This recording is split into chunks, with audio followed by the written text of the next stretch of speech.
Hello boys and girls, a very good morning and welcome to this live session on winning techniques for your IBPS clerks and the RBI assistants exam brought to you by TalentSprint.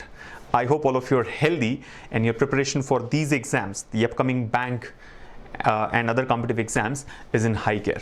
Right. Well, I'm glad to announce that the SBI PO final results were declared recently, and we've got a lot of students coming back to us from TalentSprint stating that they've got their final selection. Right. We have at least 64 students so far who have confirmed that they have got their dream SBI PO job. So congratulations to all the TalentSprinters and all the other students out there who have got the SBI PO who have got their name in the SBI PO final selection list, right? All the very best for your future ahead, and I'm sure you will do well. And for others who have not got selected, don't get disappointed. Success and failure is a part and parcel of this game, right? The only thing I would like to say is you will lose it when you refuse to come back, right? You have not lost it now. Never mind. I mean, don't worry. It just happens, right? You have lost this one, but keep trying for the next exam that you have. All right. So all the very best to all those who have not been able to crack it this time, but I'm sure you will do well in your upcoming exams, right? Well, the IBPS PO preliminary exam is also over. The mains exam is coming up, but then the two exams that we are going to focus on in today's session are the IBPS clerks and RBI assistants, right? You know that the IBPS clerks preliminary examination is scheduled in the first week of December, right? Tentatively, I guess it is 2nd of December. And the RBI assistants exam is scheduled for the 27th or 28th of November. So if you look at it, we have about a month from now for these two exams. And what we at TalentSprint have decided is to meet you guys every day, Mondays through Friday at 11 a.m. and spend about 15-20 minutes discussing some technique from quantitative aptitude or reasoning ability or English language to boost your chances of selection, right? Now this could be a technique as simple as something on additions or subtractions, right? Remember, I always believe, and I'm sure those who have been learning through TalentSprint's portal have also acknowledged the same, that we fail to score more in these exams not because we are not able to solve the complex ones. We fail to score more because we end up committing errors in very simple questions, right? So don't run behind shortcut formulae or trying to solve very complex questions like puzzles or other stuff there, right? I think the difference between those who crack the exam and those who fail to do that lies in solving the simpler questions faster, right? So our focus in these winning techniques all these days is going to be on discussing simple things, simple concepts, simple techniques, simple ideas which can save your precious time in the exam, right? You know that both RBI assistants and the IBPS clerks exam are very competitive in terms of time management. Time plays a key role. So keeping that one point in mind, keeping that as an objective, we have come up with this idea of doing some winning techniques for all of you. So in the session today, we are going to discuss about simplifications and approximations. Now those who have been preparing for bank exams or even those who are new to these exams and going to appear for the first time this year would know that simplifications and approximations carries a high weightage in these exams, especially when it comes for the clerical cadre exams like IBPS clerks or SBI clerks or RBI assistants for that matter. So we are going to start with simplifications and approximations.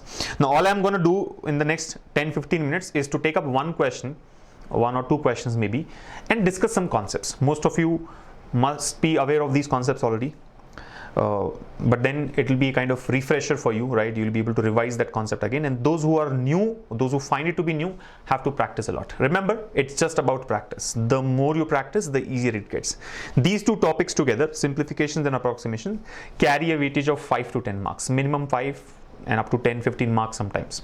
And you know that 5 or 10 marks is no less, right? I mean, it's like huge component of your quantitative aptitude section.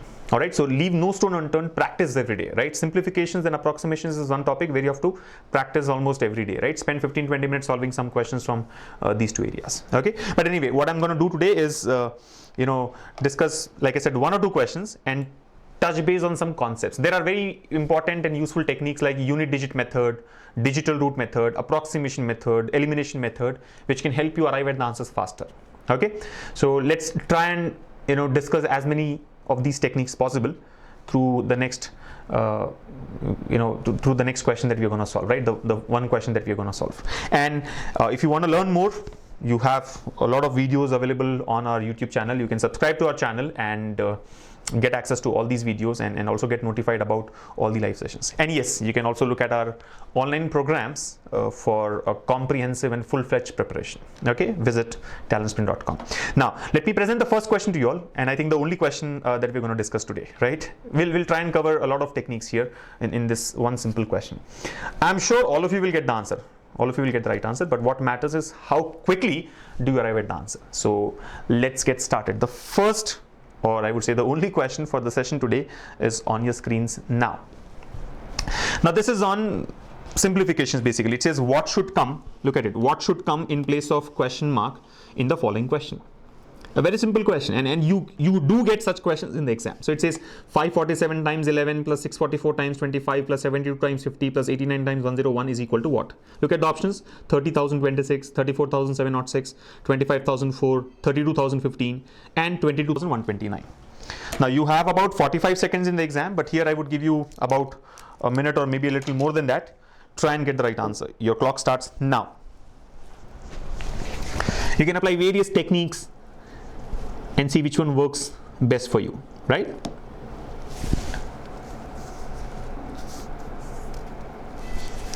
$547 times 11 plus 644 times 25 plus 72 times 50 plus 89 times 101. Remember, you got to follow the BODMAS principle, the BODMAS rule, right? First, open the brackets if any, then do the other types of operations, which includes, indices, square roots, etc. Then go for division, followed by multiplication, followed by addition and subtractions. So I'm assuming all of you know that basic concept. What is the answer for this one?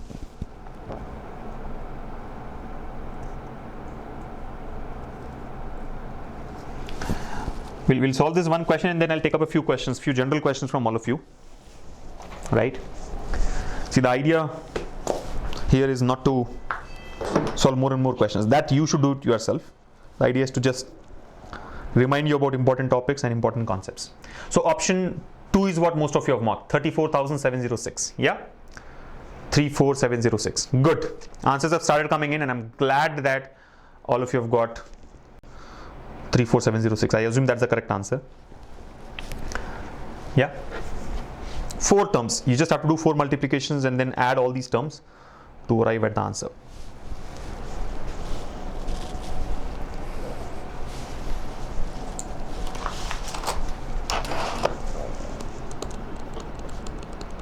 Quick. Waiting for more and more responses. Quick.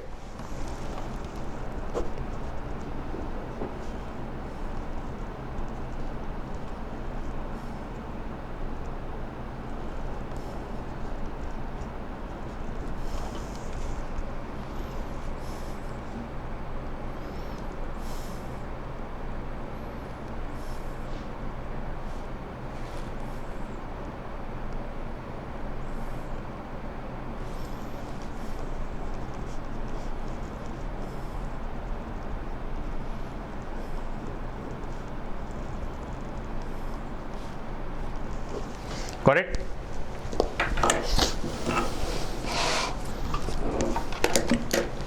All right, guys, so the time is up, and yeah, glad that all of you have got the same response. Right or wrong, we'll figure out very quickly, but 34,706 is what most of you have marked. So let's look at the solution. Now I'm going to spend about 5 to 10 minutes solving this one.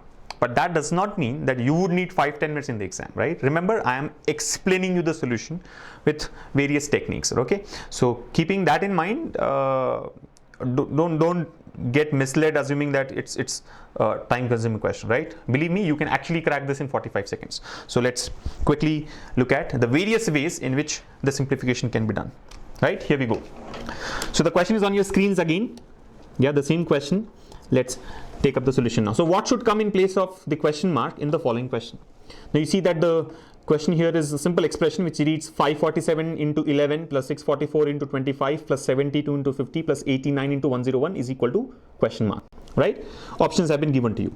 Now I'll tell you what a smart person does. In questions related to simplifications and approximations, more than the expression, what is important is the options, the answer options here. I will quickly throw a glance at the answer options, maybe about a second, 1 second or 2 seconds, and decide what kind of method has to be applied. The question alone is not important. Remember, options are very, very important. So I would say the step 1 when you're answering questions from simplifications or approximations is to first look at the options. Or not literally first look at the options in that sense, but read the question quickly and then definitely look at the options, because that will help you decide what kind of method can be used. Now here when you look at the options, you see that options are in the range of 30,000, right? 30, 34, 25, 32, 22,000. So one thing is I can do an approximate calculation if I want. But before that, since the question is on simplifications, I have to find out what exactly comes in place of this question mark. My tendency would be to look at the unit spaces. Remember, there is this very powerful technique called unit digit method. I'm sure all of you know about this, right? Unit digit method, where we try to find out what could be the unit digit of the given expression. What should be the unit digit of the question mark? See, finding out what value comes in place of question mark is going to be time consuming. But what comes in the unit place of the question mark is very, very easy to identify. So we'll try and do that. But for you to do that, like I said, first look at the options. Now in the answer options, you find that the unit digit in option 1 is 6. The unit digit in option 2 is 6. The unit digit in option 3 is 4. That in option 4 is 5. And in option 5 it is 9. So the advantage I see here is that there are different types of unit digits. Of course, option 1 and option 2 are same, 6 and 6. But option 3 is 4, option 4 is 5, and option 5 is 9. So let's say if I figure out that the unit space of the left hand side, see there is this left hand side and right hand side. So if you figure out that the unit space of the left hand side has to be 4, the only option which satisfies is option 3. So why do I have to do the complete solution? If you figure out that unit space has to be 5, the only option which satisfies is option 4. So I can eliminate the remaining options. The only problem would be if the unit space of the left hand side comes out to be 6, because there are 2 options, option 1 and option 2, which end in 6 here. But anyway, I think we can take that risk. Let's quickly work on the unit space first, right? First look at the unit space. Try to identify the unit space. Now going by the Bodmas rule, you know that you have to do these multiplications, right? There are 4 terms, 4 products to be found, and then you have to add. So let's just go by that. Now in the first term, one number ends in 7, the other number ends in 1. So their product will end with what? It will end with 7. 547 into 11 is going to be a number that ends in 7. Plus, look at the second term. One number ends in 4, the other number ends in 5. 4 into 5 is 20. So the answer will end with 0. I am not sure what would come in tens place, hundreds place, and so on. But I'm 100% sure that unit space is going to be 0. Similarly, if you look at the third term, one number ends in 2, the other number ends in 0. Their product will also end with 0. 2 into 0 is 0. Right? The last digit would be 0. And the last term, one number ends in 9, the other number ends in 1. 9 into 1 is 9. So the last digit would end in 9. You're able to follow. We are not worried about the tens, hundreds, thousands spaces of these numbers. All we are looking at is the unit space of the numbers. So I found that the first number ends in 7, second number ends in 0, third number ends in 0, the fourth number ends in 9. Now try to identify the unit space of the sum. Add. You have to add all these values, right? So what do you do? First you will add the unit spaces. So add the unit spaces. 7 plus 0, 7. 7 plus 0, 7. Plus 9, 7 plus 9, 16. So the answer has to end with 6. And 1 will be carried forward. See, we have got 16. So what happens? We will take 6 in the unit space and 1 gets carried forward to the tens place. Again, I am not worried about what the tens place is. All I know is the answer ends in 6. The answer should end in 6. Now, what's the advantage? Look at the options. Immediately option 3, option 4 and option 5 get eliminated. Because there are only 2 options that end in 6 here. Option 1, 30,026 and option 2, 34,706. Now, we are forced to do the next step here, because we are stuck between 2 options. But otherwise, if option, let's say answer ends in 4, then blindly we can mark option 3 as the answer. If the unit space comes out to be 9, blindly we can mark option 5 as the answer. So that's the advantage. But of course, there are limitations to this method. Unit digit method is very, very useful, but conditions apply. This method would be applicable if and only if the unit spaces are different. If suppose all the options are ending in 6, then there is no point in identifying the unit space. How would it help? You will not be able to identify which is the correct answer, right? So unit digit method, very, very useful, provided the answer options are ending in different places. And I would say definitely the only method to be followed if all the options end in different unit spaces. Now, what do we do as the next step? We are stuck between first and the second option, 30,026 and 34,706. Now, next, I think there's one more technique called as digital root method. So let me explain that to you. Digital root method or the root digit method, right? Digital root method. This also has been discussed in detail in our TalentSprint videos. You can refer to those videos for a very clear and detailed understanding. But let me explain this in brief here, right? So digital route method. Now, digital route method is something that you should not apply immediately, right? I would say this is the last resort that we must try. You should not go for digital route immediately, right? You should not go for digital route immediately. You should apply this only when you are left out with 1 or 2 options, right? I mean 2 or 3 options, not more than that. So we can maybe try digital route method. The other thing that can be tried is, maybe approximations. There is a approximation method where we try to guess the range of the answer. Approximation method, right? So let's discuss both these methods here, right?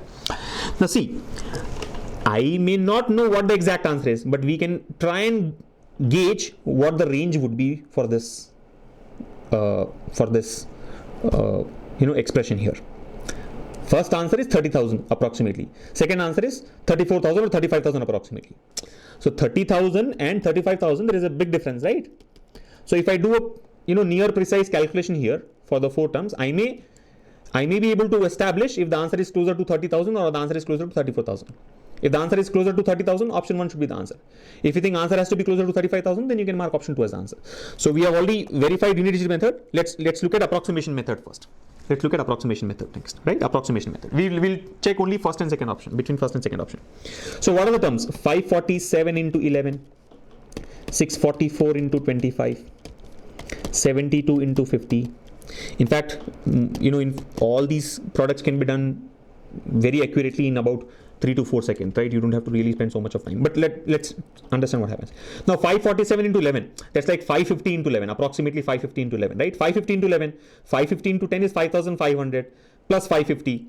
So it's approximately 6,000. This is going to be around 6,000. You understand? 547 into 11, 5,500 plus 550, 6,050 approximately. I am saying 6,000.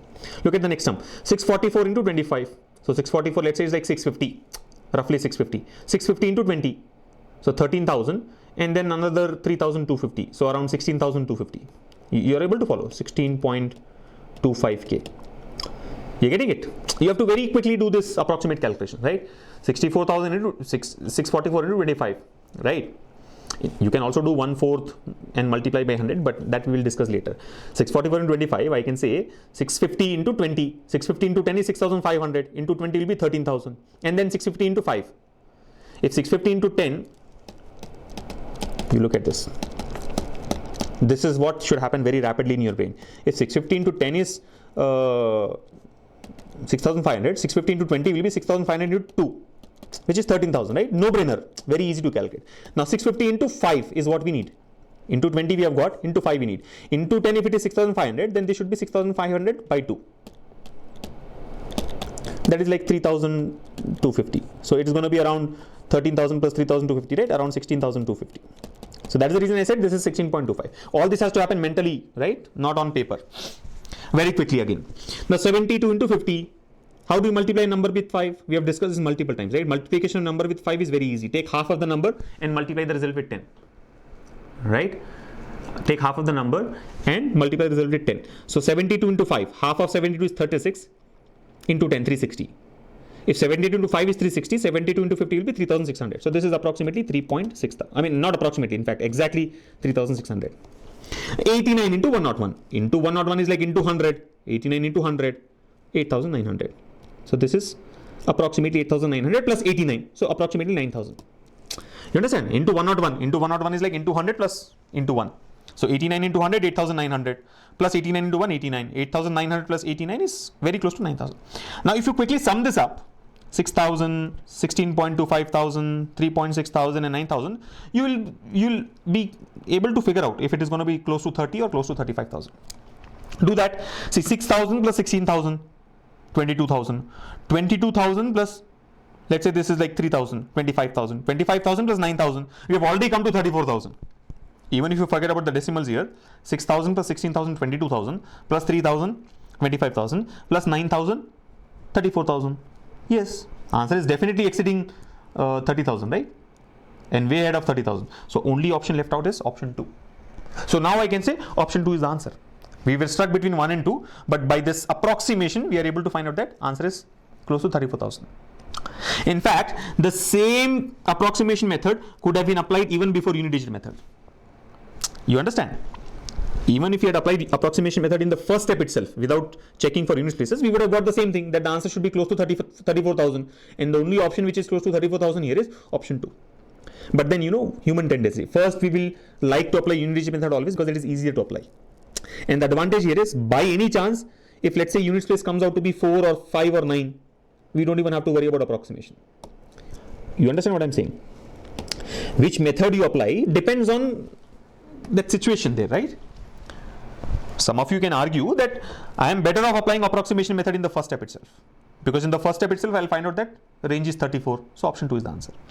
But usually we feel like applying unit method here, unit place method, because if unit place comes out to be 4, I am 100% sure that option 3 is the answer. Or if it comes out to be 9, or if it comes out to be 5, we are very clear what the answer is. Only because it came out to be 6, we got stuck between 1 and 2. So this is how you use approximation method, right? It can be used directly to arrive at the answer. Now, what is this digital root method? This is going to be very, very interesting. What is digital root method? I'm sure many of you are aware of this technique, but for those who are unaware, let me spend a few minutes explaining that as well. So how do you use digital root method to solve the same question, right? Let me just clear the other part here. So we already discussed two techniques, unit-digit method, approximation method. Now we are going to discuss about digital root method, and then I'll tell you how to actually solve the same question without using any technique accurately in about 30-35 seconds. Yes or no? Let's say options were not given. If it was a fill in the blank kind of a question, then what would you do? Then you'll have to do the complete calculation, right? So in that case, how would you do the complete calculation quickly, right? That also we'll discuss towards the end. So I'll say towards the end we are going to discuss the regular method, but smartly. Yeah. So let's focus on digital root method first. See, already based on unit-digit method, 3, 4, and 5 are eliminated. Now let's work on digital root. Now, what is digital root? What is this concept of digital root? Right? What is digital root?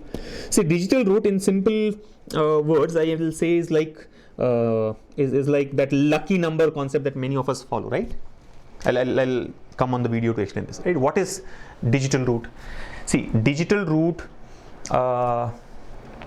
is like that lucky number. You would have seen people when they go for their vehicle registration, especially there, right? They want the 4 digits of their license plate to add to 8 or 9 or 3 or 5, whichever they find to be their lucky number, right? So what do? They add all the digits till they get a unit digit number. Now that's nothing but digital root. I mean, I've seen people doing it for mobile numbers as well, right? I mean, phone numbers or contact numbers or their office address, you know, some crazy ideas there that it should be 5 always or it should be 6 always or whatever, or people add up their digits in the date of birth and come out with their lucky number, so-called lucky number. So that is what is digital root in technical terms. You take any number, keep adding the digits till you arrive at a single digit number, right? You keep summing up the digits till you arrive at the single digit number. That's called a digital root. Like for example, let's say the number is, let's take today's date.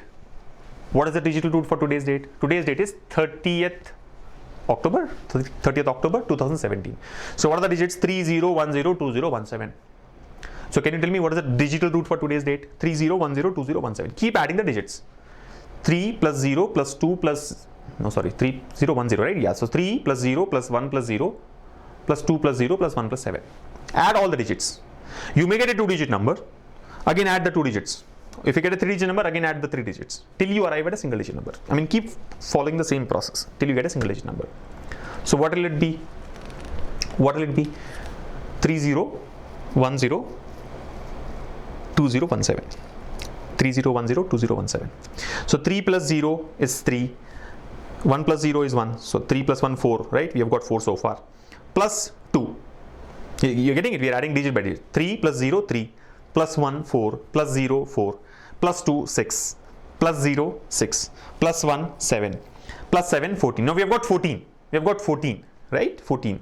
But digital root is supposed to be a single digit number, right? So if it is 14, again add 1 and 4. it gives you 5. So digital root for today's date is 5. Yeah, let's say your vehicle's number is 6074. Now tell me, what is the digital root for 6074? 6 plus 0 plus 7 plus 4. So 6 plus 7 plus 4, 13 plus 4, 17. 17 again is 1 plus 7, 8. 1 plus 7, 8. So that becomes the digital root, right? So that's the concept of digital root. Now, there is one technique by which you can find out digital root much faster, right? So let me explain that on the screen and then explain you how to use this concept of digital root, or how can this be useful in solving questions from simplifications. Yeah. So let's take a number like 4, 5, 9, 2, 6, 3, 1, 9, 7, 5, 4, 4, 1, 7, 6, 2, 3, 8. Yeah, let's say this is the number. I have to find out the digital root. What will you do? 4 plus 5, 9, 9 plus 9, 18 plus 2, 20 plus 6, 26 plus 3, 29 plus 1, 30 plus 9, 39 plus 7, 46 plus 5, 51 plus 4, 55 plus 4, 59 plus 1, 60 plus 7, 67 plus 6, 73 plus 2, 75 plus 3, 78 plus 8, 86. 86. 8 plus 6. So we've got 86, 8 plus 6, 14. Again 1 plus 4, 5. So digital root comes out to be 5, assuming my calculation is correct. Yeah. Now, doing this will take some time, right? So we can simplify it. We can simplify the calculation of digital root. How do you do that? Remember, in this concept of digital root, 9 is like 0. You know, you don't add 0, right? Like for example, when we are adding the digits here, adding 0 would not change the value. So adding 9 will not change the digital root, right? 9 can be neglected. Not just 9, anything that makes up 9 can be neglected. So the first thing I will do is, I will not even look at these 9s. All these can be ignored. Whether you include that or not, the digital root will not get impacted. Even then it will be 5. And not just 9, anything which is making 9. Like for example, 4 plus 5 is 9, exclude this also. 6 and 3 is 9, exclude this. It will not impact. 7 plus 4 is 9, no problem. Here 7 and 2 is also 9, no problem. 6 and 3 is 9, exclude. 1 and 8 also 9, leave. Then 7 and 2, 9, leave, no problem. What is left out? 1 here and 4 here. What is 1 plus 4? 5. That's the digital root. So the point that I'm trying to make is, you can always forget about 9s or 2 digits or 3 digits that make up 9 when you are finding out the digital root. So this will help you save some time. So let's quickly find out the digital root for all the options first, right? I mean, just explaining the concept. So 30,026. 3 and 6 is 9, right? We are left with 2. Very easy. You see, it doesn't take too much of time. 3 and 6 is 9. Forget about that. Others are zeros. Forget about that. Only 2. Look at this one. 3 and 6 again 9. 4 and 7. 4 plus 7, 11. 11 is 1 plus 1, 2. So we can say 2 again. Yeah. 4 plus 7, 11. Yeah. 11 is 1 plus 1, 2. Okay, 2.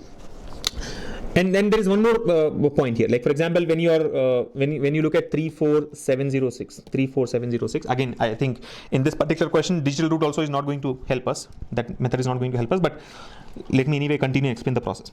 The point is, when you add 3 and 6, 9 is anyway excluded. When you're doing 4 and 7 also, you don't have to actually add 4 plus 7, 11, and then 1 plus 1, 2 to get 9. I mean 1 plus 1, 2 to get the digital root. All I can think is, if this 4 gives 2 to 7, if 2 from 4 is transferred to 7, 7 and 2 becomes 9. And what is left out? 2. So that is the digital root. You understand? So if you practice this way, finding out digital root will become very easy. Now 25,004, what happens? 5 and 4 is 9. We are left with 2 again. All the options are in giving digital root of 2. It's not going to help. 32015. So 3 plus 2, 5. 5 plus 5, 10 plus 1, 11, 2. Okay. And what about this? 1 and 9 is gone. 2, 2, 2, 6. Alright, so I think this particular question, I would not apply digital root method because it's not going to help me. All the options are giving you the same digital root. But anyway, let me explain the concept. Concept is important. Now, what is this concept of digital root? The concept here is that, this actually comes from ancient Indian mathematics, which says that the digital root in any equation has to be balanced. It will be balanced on both the sides. Like how we have balanced unit places on both the sides, the digital root will also be balanced. Which means whatever is the digital root of the left hand side here, same will be the digital root of right hand side. So based on that, we'll be very easily able to find out which of the options satisfy. Of course, the problem that we are stuck with here is that 2 options are ending with I mean, two options are giving the same digital root. Anyway, 3, 4 and 5 got eliminated using unit-digit method. In between 1 and 2, I will not be able to decide because both of them are giving digital root. So this is not the best technique to apply for this particular question. But the technique is useful. Like for example, let's say the question is 12 into 14. What is 12 into 14? 12 into 14, 140 plus 28, 168. See, the digital root will be balanced on both the sides. Digital root of 12 is 3.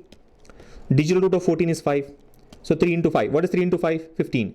What is the digital root of 15? 6. So the digital root of left hand side is 6. Find out the digital root of right hand side. 1 and 8 is making 9. 6. See, balanced or not? It's balanced. Suppose you do 12 plus 14. What happens? 12 plus 14. 12 plus 14. It is 26. Check the digital root. This is 3. This is 5. Add. Operator is AND, right? Operator is plus. Add. 3 plus 5. Digital root is 8. What is the digital root on the right hand side? 8. Same 8. Balanced or not? It's balanced. Applicable for subtractions and additions also, but there you have to use it in a smart way. I will not be able to discuss that here. You can refer to our simplification videos for a detailed explanation on how to do it for addition, subtractions and divisions. We have discussed multiplication and addition. It is applicable for subtractions and divisions as well, right? But the point is, it should be balanced. So that balancing can be done to find out what the correct answer is. How do you do that? See, digital root of 547 is 7. Digital root of 11 is 2. 7 into 2, 14. So digital root here is 1 plus 4, 5. So for the first term, it is 5. Similarly, find out for the second term. Digital root for 644. 644 is like 14, right? 14 means 5. And 25 is 7. 7 into 5, 35. 35 will give you 8. Yeah? 3 plus 5, 8. Digital root for 72 into 50. 7 into 2 is 9. And 9 multiplied by anything will give you a digital root of 9. So this is always going to be 9. You can check that. This is 9. This is 5. 9 into 5, 45. 4 plus 5, 9 anyway. Digital root for this one. 8 and 9 is 8. 101 is 2. 8 into 2 is 16. 16 is 7. Digital root is 7. Now add all the terms. 5 plus 8 plus 9 plus 7. 5 plus 8, 13. 13 plus 9, 22. 22 plus 7, 29.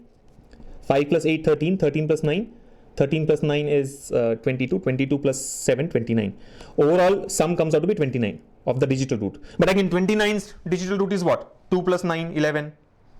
1 plus 1, 2. Or 29 directly, you can eliminate 9 there. Cancel out 9 and left out is 2. What is left out is 2. So I know that the answer's digital root should also be 2. But unfortunately, option 1's digital root is 2. Option 2's digital root is also 2. So it will not work. This technique is not going to help. That is the reason in the very beginning I have told you options are important. First, you should find out the digital root for options. Only then you should do it for a question. Here, when we are solving this question, when I found that the digital root of first option and second option both were 2, I would not continue with this process because I know it's not going to help. Now you may ask me a question, then why did you do it? I did it so that you understand the process. May not be applicable here, but otherwise it can be applied. When only 2 options are left out and if the 2 options have got different digital roots, then you definitely apply this method. Like for example, let's say first option instead of 30,026, it is 30,036. First option, I'm just assuming, instead of 30,026, let's say 30,036. Then what happens? The digital root of first option comes out to be 3. 3 and 6 is 9, right? This gets cancelled. Digital root comes out to be 3. Now the digital root of first option is 3 and that of second option is 2. The digital root of overall question here is 2. So first option cannot be the answer. Because it should be balanced, remember? Digital root has to be balanced on both the sides. It gets complex when you have subtractions and divisions, but I've already told you for subtractions and divisions. For these 2 operations, you can refer to our videos on how to apply digital root. So this is the technique of digital root, which like I've said is the last resort. You should not apply it immediately because this can be time consuming. Apply it only in cases where 1 or 2 options are left out or where you find that all the options have got different digital roots. Yes or no? If all the options have got different digital roots, then this also is a very useful technique. Right? Now, one important point to be noted is these 2 methods, unit-digit method and digital root method, can be applied only for simplifications and not for approximations. There are 2 types of questions, right? Simplifications and approximations. You can apply this method for simplifications, not for approximations. It fails. Digital root and unit-digit method does not work for questions based on approximations. It is only for questions based on simplifications where the exact answer is to be found, right? So that's about digital root method. Now, let's look at the last idea here. Regular method. How will you solve the same question using the regular method? Suppose options were not given, then how would you get the answer? For a moment, forget about these options. Let's say these options are not there. It's a fill in the blank kind of a question. Yeah, what comes in this blank? That's the question. Then how do you do? Then you'll have to do the complete solution. Now, how you multiply is important. 547 into 11. All these are, if you see, there are techniques which can be used in arriving at the values for each one of these. I'll quickly explain that. I mean, all these techniques have been discussed through various videos. You can refer to our videos on our YouTube channel or also visit our website, talentsprint.com. But let me quickly explain. Like, for example, 72 into 50. What's the best way to multiply? See, 72 into 50 is nothing but 72 into 5 into 10.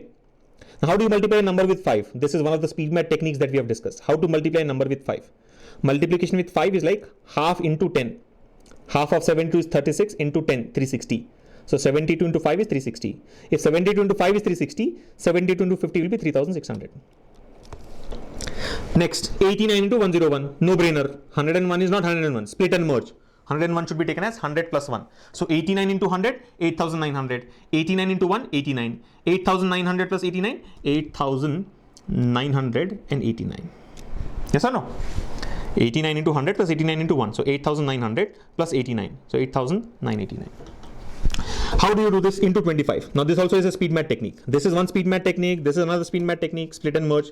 This is another speed math technique. How do you multiply a number with 25? See, 25, like what did we do? 5 is nothing but 10 by 2, right? So we took half of the number multiplied by 10. So 25 can be taken as 100 by 4. 25 in a similar way can be easily dealt with by taking it as 100 by 4. So instead of multiplying 644 by 25, I'll divide 644 by 4 and then multiply the result by 100. All these have been discussed in detail. I would request you all to watch our other videos, right? So 644 by 4. How much is 644 by 4? 150 plus 11, right? It is 161. 161. 161 into 100. 16,100. You're able to follow? Into 25 is like into 100 by 4. So first divide by 4. 644 by 4 will come out to be 161. Into 100, 16,100. What is left out? 547 into 11. This also is a very easy calculation. I mean, I'm sure all of you know about these techniques, right? When you have to multiply a number with 11, it's a very simple process. What do you do? Take the rightmost digit, write it as it is. Take the leftmost digit, write it as it is. Now what comes in the middle? Sum of these two. 4 plus 7, 11. And what comes in this place? Sum of these two. 5 plus 4, 9. So that's going to be the answer. But again, remember, in each digit, in each place, there should be only one digit. So we cannot take 11 here. I should take 1 in the answer and the other one gets carried forward. So basically, I'll take 1 in the answer when I got 11 here and the other one gets carried forward to the next place. So what happens? The result will be this. 7, 1. 1 and 9 is 10. So 0 here and 1 gets carried forward. 6, 6017. Similarly, in fact, not just 11, there are techniques which we have in speed maths and it is available in our videos where we can see how to multiply numbers with 11, 12, 13, 14 very easily. See, if you don't want to follow this, technique, there's one more way of doing it. When you have to multiply 547 by 11, this can be done. 547 into 11, let's say. What do you do? Simple. Just keep multiplying. This digit is important. This one is important. 1 into 7, write 7 as it is. Now 1 into 4. 1 into 4, 4 plus the previous digit, 7. 4 plus 7, 11. So 1 in the answer and 1 gets carried forward. Then 1 into 5. 1 into 5, 5. 5 plus the previous digit, 4. 9. 9 plus 1 here, 10. 1 gets carried forward. And remember, always take 0 in the rightmost position. Then 1 into 0, 0. 0 plus 5, 5. 5 plus 1, 6. 6017.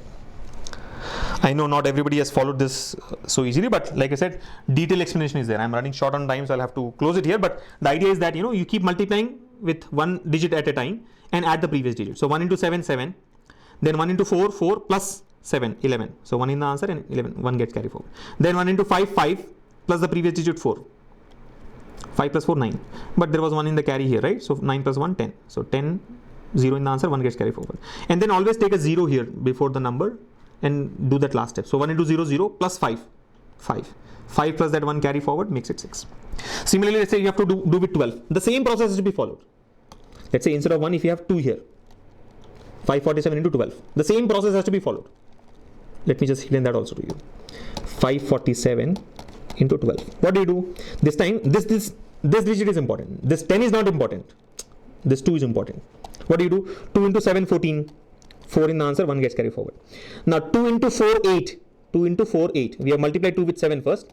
2 into 7 gave us 14. So 4 in the answer, 1 gets carried forward. Now 2 into 4, 8 plus the previous digit.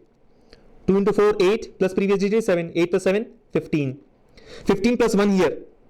carry. 15 plus 1, 16. So 16 is the answer, 1 gets carried forward. By the way, don't forget to put a 0. Always that one extra step will be there. Yeah. You have understood. 2 into 7, 14. So 4 in the answer, 1 gets carried forward. Then 2 into 4, 8. 8 plus previous digit, 7. 15. 15 plus 1, 16. So 16 in the answer, 1 gets carried forward. Now 2 into 5. 2 into 5, 10. 2 into 5, 10 plus previous digit, 14. 2 into 5, 10 plus the previous digit, 14. Previous digit, 4. So 10 plus 4, 14. 14 plus 1 here carry, right? 15. So 5 in the answer, 1 gets carried forward. And now the last step, 2 into 0. 2 into 0, 0. Plus the previous digit, 5. So 0 plus 5, 5. 5 plus 1, 6. So the answer will be 6564. You understand? 6564. Similarly, if it is 13, just keep doing the multiplication with 3 and keep adding the previous digit. If it is 19, multiply with the previous digit. Multiply with the digits by 9 and add the previous digit. So up to 19, you can apply this technique. Anyway, back to this question, we have to just add these values. You can add these values and arrive at the answer now. 6,000 plus 16,000, 22,000 plus 3,000, 25,000 plus 8,000 is 33,000, right? So all the additions of thousands is given as 33,000. Then add the hundreds. 0, 100 plus 100 is 100. 100 plus 600, 700. 700 plus 900 is 1600. So 1.6 thousand. Okay. Then add the tens places. 1 plus 0, 1 plus 0, 1 plus 8, 9. So there is 90. Yeah. And then add the units places. 7 plus 0, 7. 7 plus 0, 7. Plus 9, 16. Now sum it up. 33,000 plus 1,600. So 34,600. Yeah, 34,600. 34,600 plus 90, 34,690 plus 16. So 34,706. You understand? 33,000 plus 1,600. 34,600. 90 and 16 is how much? 106. So 34,600 plus 106. 34,706. So this is how you can solve the question using regular method, where each term can be done in a smart way using some technique that we have discussed. So these are all very, very simple techniques. Into 11, into 25, into 50, into 101. But when you use these techniques effectively in a question like this, you will be able to arrive at the answer much faster. The complete answer, 34706, without the options, 34706 in about 40-45 seconds maximum. All right. So this is how you can solve one question. See, I know I've solved only one question. Maybe I've spent about half an hour or so, but don't go by the length of the explanation, right? We are discussing a lot of simple techniques here, which can make your life easy, right? So simple, but very powerful techniques. Okay. So I hope you take a lot of cues from this one and keep practicing more and more, so that you will be able to apply it at the right time. Remember, just learning these techniques is not going to help. Unless you apply it at the right time, you will not be able to solve it really well in the exam, right? So for you to be able to apply this technique, you have to practice a lot. So keep practicing and take very good care of yourselves. We will meet you again tomorrow at the same time, 11 a.m. with another winning technique that can help you solve questions from quantitative aptitude or reasoning or English language faster. All right. I see some questions coming in, some comments coming in, right? Why are you taking this much time to finish this question? One question only in so much of time. What the hell is this? I think if you had joined, 40 minutes and all that stuff. I think if you had joined from the beginning itself, I had mentioned this very clearly, that we'll be solving only one question, but discussing a lot of techniques. I'm sure you will not do all this drama in the exam. You will take one of these techniques and arrive at the answer. Overall, this question would not take more than 45 seconds. Okay. Anyways, learn all these important, simple, powerful concepts and apply it at the right time to save your precious time during the exam.